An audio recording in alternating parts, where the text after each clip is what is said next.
When you're in winter's favorite town, the snow-covered mountains surround you. A historic Main Street charms you. And every day brings a new adventure. Welcome to Park City, Utah. Naturally, winter's favorite town. Join the experience at visitparkcity.com. A Swift Kick in the Ass, episode 105.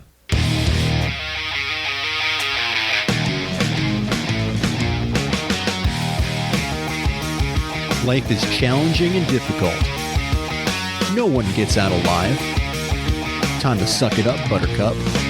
Get ready for a monster-sized boot, aimed to help you get traction on personal change and get living. I am John Curran, your host. Join me as I share my journey, exploring the forces that motivate us to change and help us get through whatever life throws at us. A swift kick in the ass. Life on your terms.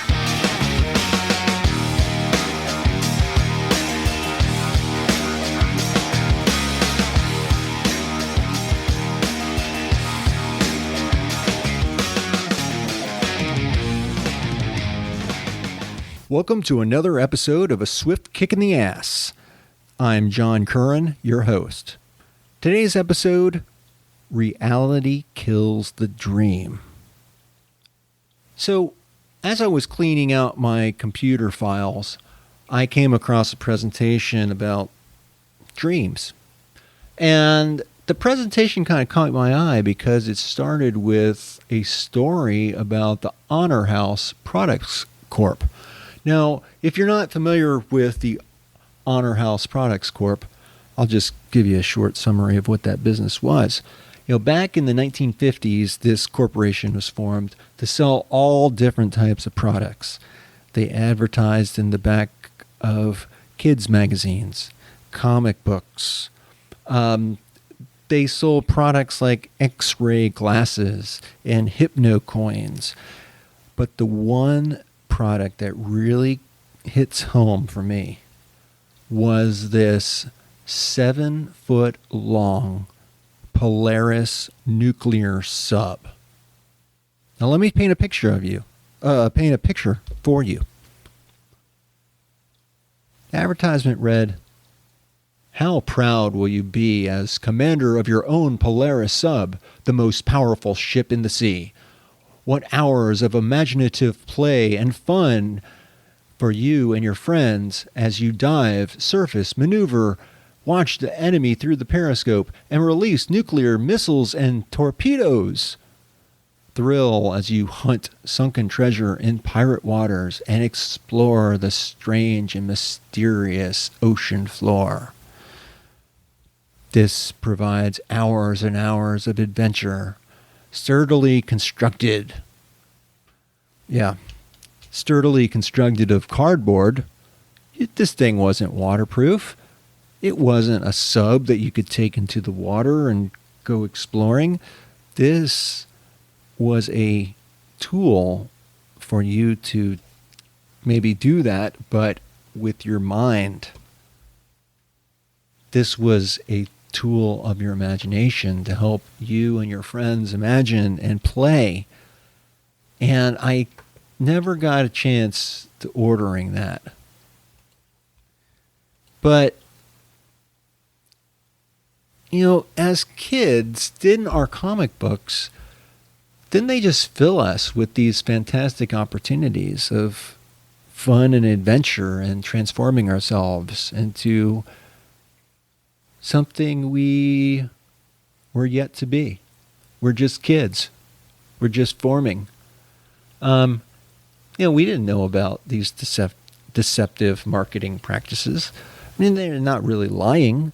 Yes, you can be the commander of your own Polaris nuclear sub, but it's going to be a cardboard sub, and the nuclear weapons that you have with it, it's just in your mind. You're not going to be able to blow stuff up, really. But it didn't matter to us as kids. The advertisement, it captured our imagination, and it made something that was impossible seem real in our minds. As we get older, I think life gives you swift kicks in the ass. And, you realize we aren't kids anymore. And we lose our imagination. We lose a lot of our dreams. We can say, yes, our dreams change. Maybe our dream is for something material, like a big house or something for your family, something material. But I think in a lot of regards, we kind of lose sight of our dreams. We just, a lot of us, I think, settle for life the way it is, and we don't look to try to change it. I'm looking to change my life. As you know, that's what I do. That's what I'm about. My next endeavor is a personal one, and it's something that I've been working on for several years now. My dream is to own a piece of property on the Chesapeake Bay, or along it, or on one of the rivers. My one requirement really is, I have a couple of requirements, but the big requirement is that it's on the water. I want to be able to look out and access the water from my property. And I want it to be an hour and a half door to door from my house, because I want to be able to use the property.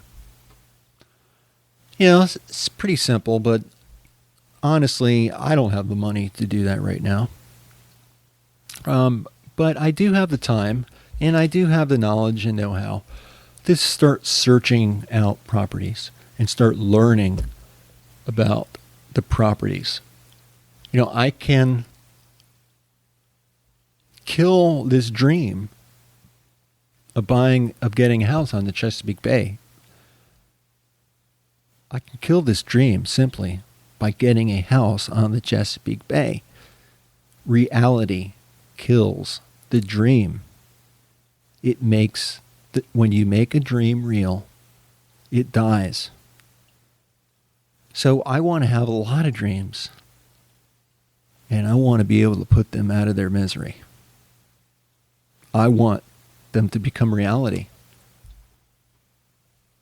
So how do we do that? Well, let's just realize that our imagination and our dreams, they have a lot to do with where we're heading and what we think is possible. Dreams are about the impossible, and they're endless.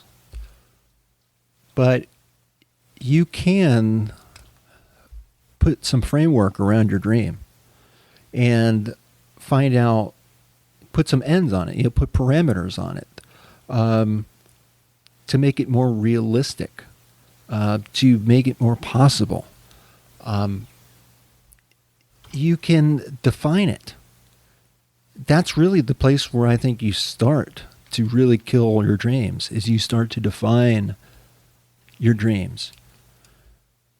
While you go through this process, realize that we are probably the greatest limiting factor in our own ability to create positive change in our life. Again, let me say that again. We are our own greatest limiting factor in our ability to change our own life. And it all boils down to perception. Do we think we can do it? Or do we think we can't? A lot of the time, it does boil down to that. But again, how do we make these dreams possible? How do we make these dreams real? Well, let's see how possible they really are. Think about that. How possible is this? Think about how realistic it is and what it depends on. Is your dream measurable? how will you know when you made that dream? We've talked about measurement before, measuring things. It all goes into defining something. If you have a goal of putting goals on something isn't necessarily sexy, but it does tell you whether or not you've reached your goal. Your goal is just setting that line in the sand, and it's a way of recognizing or telling yourself whether you made it. It's just a way to compare yourself and compare your progress and know about your progress. But are you compatible with your dreams? I had a Corvette a long time ago, back when I was single, and I loved that car. I love Corvettes. I love sports cars. But at this time in my life, my Suburban pretty much meets all my needs in every way. A Corvette, it would be fun, but it would really not serve my purposes very well. It would sit most of the time, and it cost me a lot of money to keep, and I wouldn't really use it. It's not compatible with my life. So that dream, I still have it, but I don't really cling on to it. One day, when the time is right, I'll get another one. But it's not that time for me just yet. And I'm cool with that. It's fine. It just doesn't work for my life. So, transition. What are the nuts and bolts of your dream? How is it possible? How is it realistic? How is it measurable? Is it compatible with your life? And how are you going to transition onto this? Now, I really think that some decisions, they come with time, and some you may not on some matters, you might not have a decision to make at this time. Better to let that go until the time comes and the time presents itself, and you'll know when that happens. But let go, because sometimes there aren't any decisions to make. Make the decisions that you can make, and then just let it go. I often find that you really can't step yourself through a process. I mean, you can't step yourself through and know what's going to happen step by step. We're not fortune tellers. We can model, we can create scenarios, we can really try to think things out, but until we get our boots on the ground, you just don't know what to expect. And then you have to deal with it, with the reality in the here and now. So just commit to a path. You don't have to know all the nuts and bolts and know exactly how this is going to be put together. Have yourself a grand vision of what you're aiming for, and recognize that the picture in your head might not be what the reality is and what reality brings. I guess that's where you get in trouble with thinking of a picture as a measurable goal. It's not a measurable goal. It's a vision. It's a goal. I mean, it's a vision that you have in your head. It's a picture.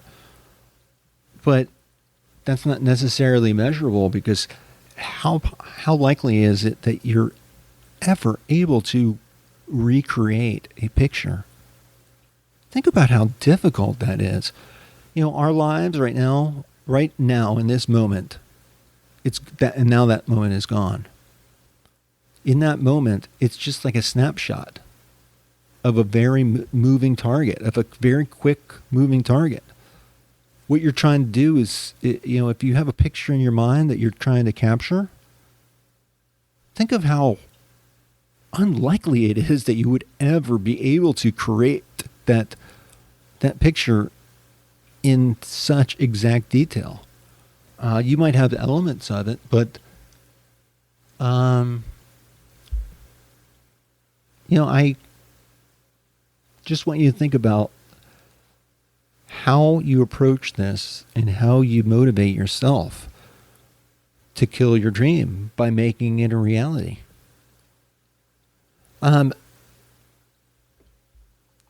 So getting your dreams back and your imagination back, it's not really all that easy. And that's why I think sometimes it's good to kind of just start doing the things that you enjoy doing and try to let go. And just start enjoying life. And if you have a dream, start thinking about what you could do right here and right now that will help move you a little bit closer to that happening. I'll go back to my property example. I want a house on the Chesapeake Bay, just a little shack. I just want a little place to go visit. I don't know the area all that well. I just know I want to be there, and there's a lot of different places I could go. So I'm just looking, and I'm gaining knowledge the best I can. Not sometimes traveling there, taking a look around, and I just fall in love with the area more and more. Or I just go on the internet, and I go on Zillow, and I look at properties, and I look at pictures, and I look at maps, and I read about things. I start filling my time with things that will improve my knowledge and make this more realistic for me. I'm able to better measure my goal, and really I'm still just even forming a picture of what that dream really is, or what it will look like in reality. But how to measure it. How much do I want to pay for this? And we haven't talked about that, but there is a price that we pay for everything that we do. There's a cost involved. So how are you going to pay for it? So, of course, that's part of my considerations as well, and my spending planner, which Tom always used to talk about. I probably need to go back and update it because I still use it, and it's a very important tool. Finances are a part of our dreams. You can buy your dream. Imagine if you wanted to go to South America and live for 6 months and learn to tango or learn to do something, down in South America. I understand you can live down there like a king or a queen for just pennies to the dollar. You could figure out how much that would cost, and you could start saving up your money, and you could put a total cost on there to say, okay, I think my rent's going to cost this much. I'm going to need this much for food. You could start researching it on the internet. Okay, I'm going to need plane tickets. You could start writing this stuff down and thinking about it. Oh, shoot, what am I going to do with all my stuff? Do I sublease my apartment? What do I do with the kids? Do I just put them in a closet with some Cheetos? Oh, they're not going to last for 6 months. There's a lot of things to consider. Maybe you want to take your family with you. Maybe you need to wait until the kids are at an age to where they can appreciate something like that, and then just uproot everyone and move and become international citizens. I don't know. I'm just throwing this out there just because it's fun. And it's fun to imagine, and it's fun to dream. And I want to bring fun back into the podcast. Swift kicks in the ass hurt. They suck. This is a part of embracing the suck. This is a part of just recognizing the reality that life goes on, and that we need to take full advantage of the time that we have here before that next kick in the ass comes that, does not allow us to get through it.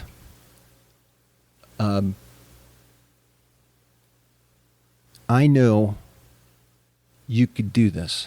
I don't know what your dreams are, but I know that anyone who has a dream, they can work and start making it real. Again, think about the considerations that I mentioned. How possible is it? How probable is it? Is it realistic? Or is this just a stupid idea? I mean, maybe it is a stupid idea, but it's still realistic. And it's still something you want to do. It's not for me to judge. Measurable. How do you know that you made it? And how do you really know you want it? Some things you won't find out until you go through it. So recognize that too, that you might find out that it's not really compatible. And with this dream's not really compatible with what you want. And you need to back out. And that's okay too. All things must pass. And this is part of the learning process, I think. So, I hope this episode helps you kill your dreams by making them real. So I'm going to leave you with this quote. It's from Louisa May Alcott. Far away, there in the sunshine, are my highest aspirations. I may not reach them, but I can look up and see their beauty, believe in them, and try to follow where they lead. I hope you found this episode enlightening. I hope you found it motivating, and I hope it gets your ass moving to start living on your terms. So until next time, this is John Curran. Keep kicking ass. Peace.